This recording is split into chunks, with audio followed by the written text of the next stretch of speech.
Bonsoir et bienvenue dans ce 19h45 de la télévision Labari, et veuillez bien nous excuser pour le retard constaté dans son démarrage. Les experts du Conseil des ministres du CAMES sont à Niamey. Depuis ce matin, ils y tiennent la 40e réunion, leur 40e réunion. Et c'est le ministre de l'Enseignement supérieur et de la Recherche, PhD Mamoudou Jibo, qui a présidé l'ouverture des travaux au Palais des Congrès de Niamey devant Nafissatou Yahya et Ibrahim Abdou. 6 points sont inscrits à l'ordre du jour de cette réunion du comité des experts du Conseil des ministres du Conseil africain et malgache pour l'enseignement supérieur CAMES. Ces assises sont l'occasion pour les experts d'adopter les orientations et décisions qui impactent le fonctionnement, la performance et la compétitivité du CAMES. La tenue de ce programme constitue donc un moment important pour rendre compte du passé de manière responsable, afin de mieux éclairer les orientations et décisions futures visant à renforcer le positionnement de notre institution sur la scène internationale. À cet effet, faut-il le rappeler, le comité des experts du Conseil des ministres constitue une assise essentielle dans le dispositif de prise de décision de notre institution commune. Au regard de l'ordre du jour qui est soumis à votre approbation, ce comité d'experts devra ainsi statuer sur des questions fondamentales visant la bonne marche de l'institution, tant sur le plan académique, administratif que financier. Vous aurez donc, mesdames et messieurs les experts, entre autres, à examiner les rapports d'activité et financiers de 2022 du secrétariat général, apprécier la mise en œuvre des résolutions et recommandations des présidentes sessions du Conseil des ministres, prendre connaissance du rapport du commissaire aux comptes sur la gestion de l'exercice 2022, examiner le projet de budget 2024 du secrétariat général, prendre connaissance de la vision et du projet institutionnel de la nouvelle équipe dirigeante du secrétariat général et examiner les points soumis à votre attention pour information, avis et décisions et recommandations de nos ministres. L'enseignement supérieur est une étape majeure pour le développement en Afrique, dira le ministre de l'Enseignement supérieur et de la Recherche en ouvrant ses travaux. C'est pourquoi nous devons donc nous convaincre que tout progrès de nos États dépendra de notre capacité de transformer notre potentiel humain en capital humain, nos défis en opportunités de développement. Nous devons nous convaincre, mesdames et messieurs, que l'université et les universitaires ont un rôle moteur essentiel dans l'épanouissement et la transformation de nos sociétés. Mais au-delà, dans un contexte international où seuls les meilleurs gagnent, l'université ne peut répondre efficacement aux exigences et aux préoccupations de nos sociétés que si les conditions de son plein épanouissement sont réunies. Cette corrélation évidente entre les moyens et le rendement s'observe sans doute dans tous les États africains que nous représentons ici. C'est pourquoi nous croyons fortement à l'action et à la contribution soutenue d'organismes comme le CAMES, ainsi que toutes les initiatives mises en œuvre au niveau régional et sous-régional au nom de l'intégration et de l'harmonisation de nos systèmes d'enseignement supérieur au service d'une meilleure compétitivité internationale. Présent à cette session, la 40e du genre, le ministre de l'Enseignement supérieur et de la Recherche scientifique de la Côte d'Ivoire, un des 19 pays membres du CAMES, a tenu à saluer les autorités nigériennes pour l'organisation de cette session qui va durer 5 jours. Les droits humains au Sahel dans un contexte d'insécurité, c'est le centre d'intérêt d'une conférence régionale sur le mécanisme de protection des droits humains dans ces moments d'insécurité. Conférence tenue ce 23 mai 2023 à l'hôtel Bravia de Niamey. À l'origine de cette conférence, le Centre pour la gouvernance du secteur de la sécurité et la Commission nationale des droits humains CNDH. Détail avec Boubacar Ibrahim et Cheibou Guissou. Fédérer les actions en matière de promotion et de protection des droits humains, partager des expériences, ce sont entre autres idées voulues à travers la conférence régionale sur le mécanisme de protection des droits humains au Sahel dans un contexte de sécurité. Et pour marquer le coup, l'initiative que porte le Centre de Genève pour la gouvernance du secteur de sécurité des CAF à travers bien sûr la Commission nationale des droits humains CNDH a fait participer des délégations du Mali, du Burkina Faso et du Niger. Le DCAF travaille avec ses partenaires nationaux au Sahel depuis 2009 et ici au Niger depuis 2014. Engager tous les partenaires pour la réforme de la bonne gouvernance du secteur de la sécurité au Sahel est primordial. C'est le fondement de notre approche holistique et participative. Cette approche nous a permis de mobiliser un large éventail d'acteurs du secteur de la sécurité qui partagent la même conviction.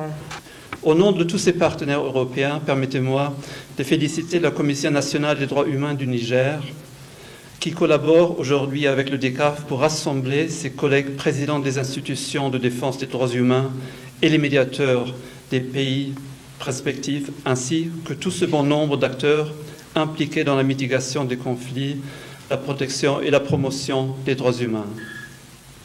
Une telle initiative n'aurait pu avoir lieu que grâce à la conviction que l'union fait la force. L'initiative cadre parfaitement avec les priorités du gouvernement, a déclaré le secrétaire général du ministère de la Justice représentant le garde des Sceaux.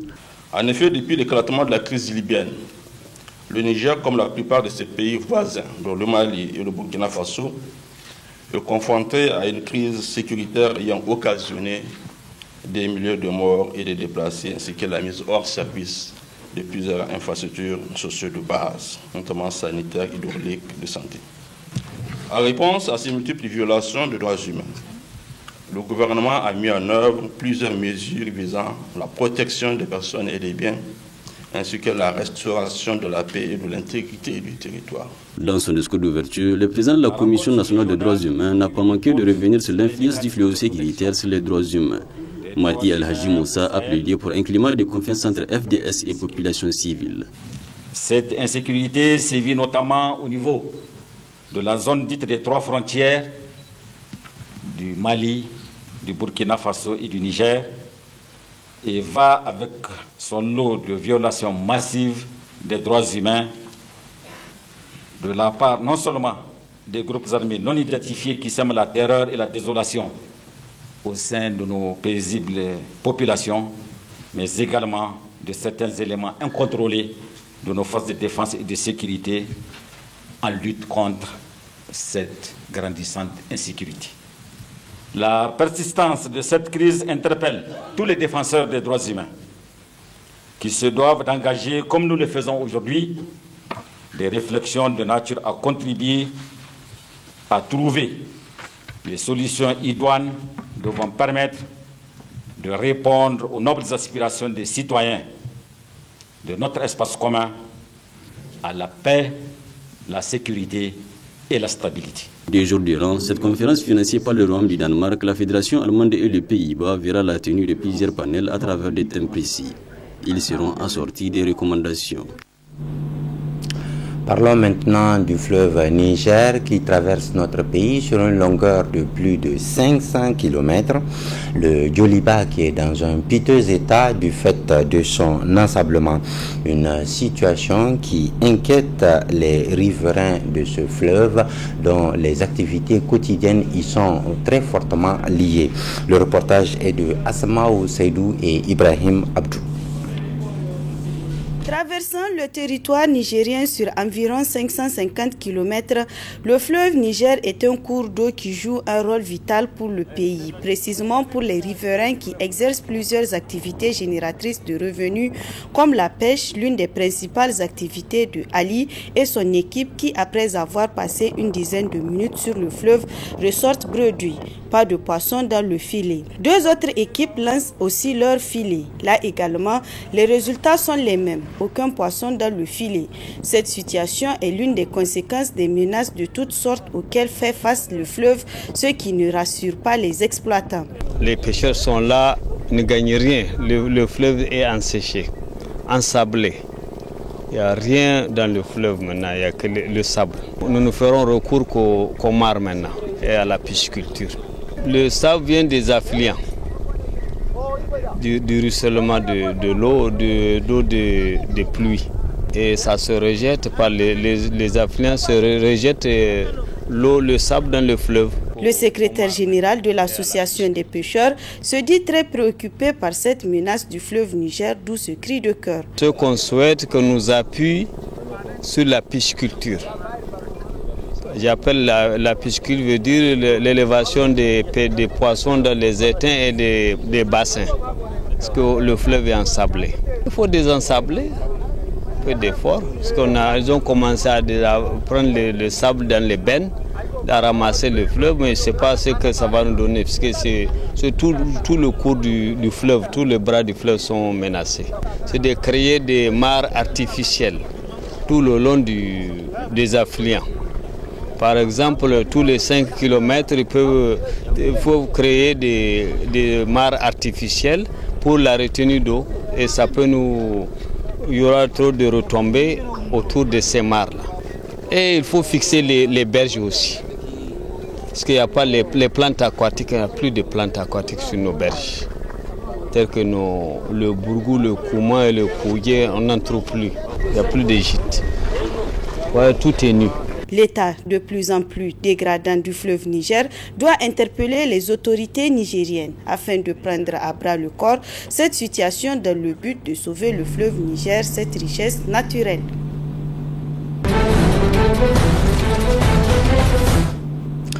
Aux États-Unis d'Amérique, la propagande du futur se jouera-t-elle dans le monde de l'intelligence artificielle? C'est une grosse question quand on sait qu'à Washington, une fausse image montrant le Pentagone en feu a conduit à la fébrilité des marchés financiers pendant 10 minutes, ce qui a obligé le ministère de la Défense à réagir. Voilà qui relance donc le débat sur les risques liés à l'intelligence artificielle. Les précisions de Malik Miktar. En panache de fumée, après une explosion au Pentagone. L'image est rapidement devenue virale sur les réseaux sociaux. Elle rappelle un des chapitres les plus sombres de l'histoire des États-Unis, le 11 septembre. Cette photo est tout simplement fausse. Elle a été réalisée avec un programme d'intelligence artificielle générative, c'est-à-dire capable de produire du texte et des images à partir d'une simple requête. Une fausse photographie qui a provoqué un vrai affolement des marchés financiers américains jusqu'à l'affaissement des cours pendant 10 minutes. Assez pour obliger le secrétariat d'État américain à la Défense à réagir. Nous pouvons confirmer qu'il s'agit d'une fausse information et que le Pentagone n'a pas été attaqué aujourd'hui. Cette fake news intervient après la publication de plusieurs fausses photographies produites avec de l'IA générative, comme celle de l'arrestation de l'ancien président américain Donald Trump ou celle du pape François en doudoune blanche. Cette nouvelle polémique relance le débat sur la régulation de l'utilisation des intelligences artificielles. La photo du Pentagone en feu a été publiée sous le nom du média Bloomberg, certifié grâce au nouveau système payant de Twitter. En réalité, comme la photo, ce compte est en faux. Des combattants revendiquant la nationalité russe venus du sol ukrainien ont mené une incursion hier d'une ampleur inédite en territoire russe, précisément dans la région de Belgorod. Une partie des assaillants n'avait toujours pas été délogée ce matin. Cependant, Moscou affirme ce soir que c'est désormais chose faite. Le récit de Lola Colomba. Dans ce village de l'oblast de Belgorod, les habitants constatent l'ampleur des dégâts. Ici, des bâtiments administratifs ont été endommagés et incendiés. Au moins 9 localités ont été bombardées dans cette région frontalière de l'Ukraine. Et dans la nuit de lundi à mardi, plusieurs attaques de drones ont visé la zone. Face à l'incursion d'un groupe armé dans le district de Graivoron, la Russie a décrété un régime antiterroriste et des civils ont dû être évacués. En fin de matinée, l'armée a annoncé avoir éliminé les infiltrés. Lors de l'opération antiterroriste, à l'aide de frappes de l'aviation et de l'artillerie et l'action des unités de défense des frontières du district militaire de l'Ouest, les formations nationalistes ukrainiennes ont été bloquées et écrasées. Le reste des nationalistes a été repoussé sur le territoire de l'Ukraine, où les frappes se sont poursuivies jusqu'à leur élimination totale. Plus de 70 terroristes ukrainiens, 4 véhicules blindés de combat et 5 camionnettes ont été détruits. Sur Telegram, l'incursion avait été revendiquée par la Légion Liberté pour la Russie, constituée de ressortissants russes anti-Poutine ayant rejoint les rangs des combattants ukrainiens. Ce groupe est classé terroriste par Moscou. Il est temps de mettre fin à la dictature du Kremlin. Merci à ceux qui nous soutiennent et à ceux qui nous envoient des dons. Votre soutien nous rappelle notre objectif, être sur la place rouge à Moscou. Moscou accuse l'Ukraine d'avoir orchestré l'attaque, malgré le démenti de Kiev. Cela montre une fois de plus que les combattants ukrainiens poursuivent leurs activités contre notre pays. Cela nécessite beaucoup d'efforts de notre part. L'opération militaire spéciale en Ukraine continue justement pour éviter d'autres infiltrations à l'avenir. Le président Zelensky, lui, s'est rendu aujourd'hui sur le front de Donetsk et a annoncé la création de nouvelles brigades militaires. L'Inde accueille un événement du G20 consacré au tourisme, une réunion placée sous très haute sécurité parce que se déroulant au Cachemire, une région disputée que revendique le Pakistan voisin. Le récit est de Mathieu Sarfati. Côté pile, la fête et les danseurs traditionnels du Cachemire pour accueillir les délégations invitées. Côté face, sécurité maximale aux abords de Srinagar où se tient un sommet du G20 sur le tourisme. Dans cette partie du Cachemire sous contrôle indien, New Delhi craint le pire, des attaques terroristes de la part de groupes indépendantistes. Mais pas un mot, le ministre ne veut voir que la bonne ambiance dans la ville.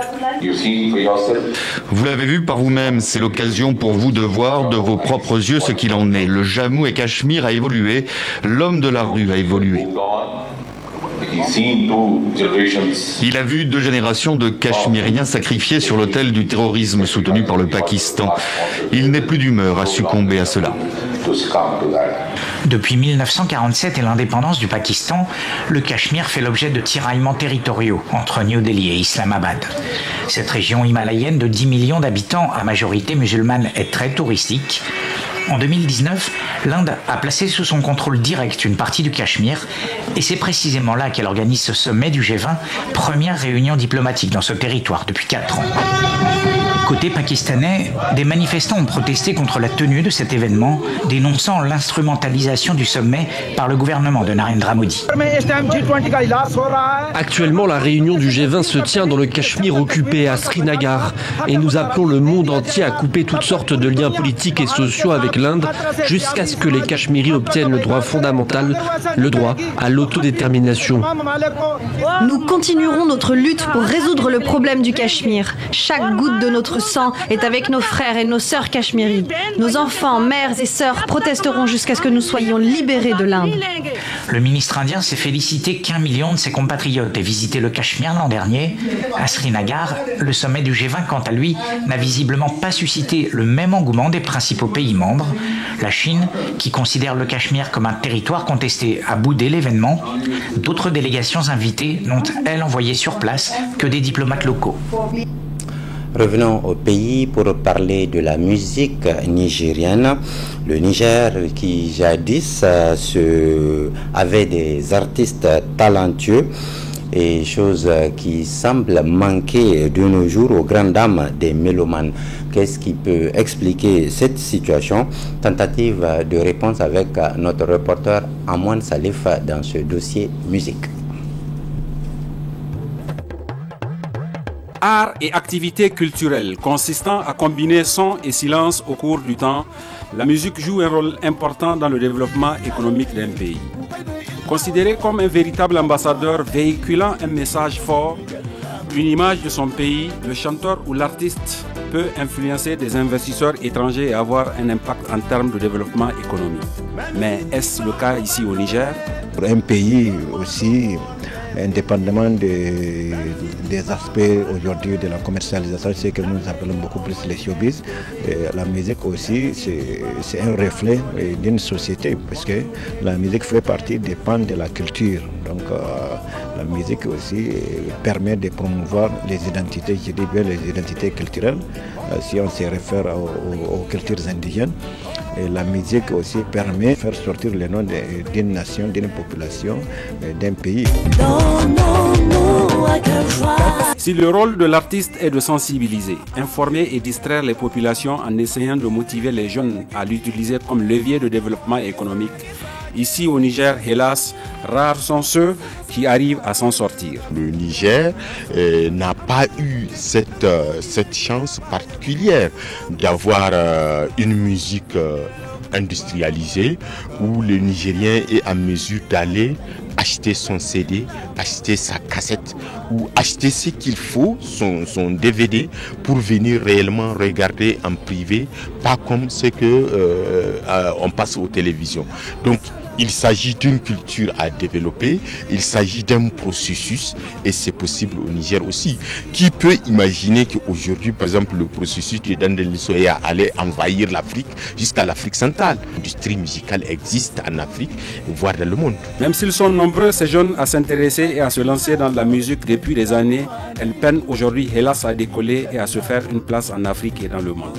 Rares sont les artistes qui sont sur les scènes internationales, il faut reconnaître. D'abord, par rapport à la quantité entre griffes même des artistes, il faut reconnaître que les artistes professionnels nigériens ne sont pas nombreux.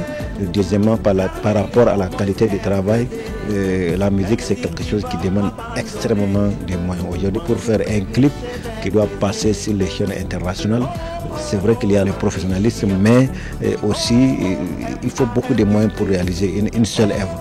Aujourd'hui, les artistes, c'est pas au nouveau, quand ça marche pour un artiste, c'est pas un égal à un fonctionnaire d'État. Dieu merci, la musique peut nourrir son homme, sauf si la personne est paresseuse, il ne veut pas travailler, il veut faciliter. Combien sont-ils pourtant ailleurs parmi ces chanteurs à réussir et à en faire une industrie, investissant et créant de l'emploi dans leur pays? Nous pensons aux artistes comme Ismaël Lo, Salif Keita, Oumou Sangaré, Youssouf Foundou, pour ne citer que ceux-là, tous des Africains pourtant.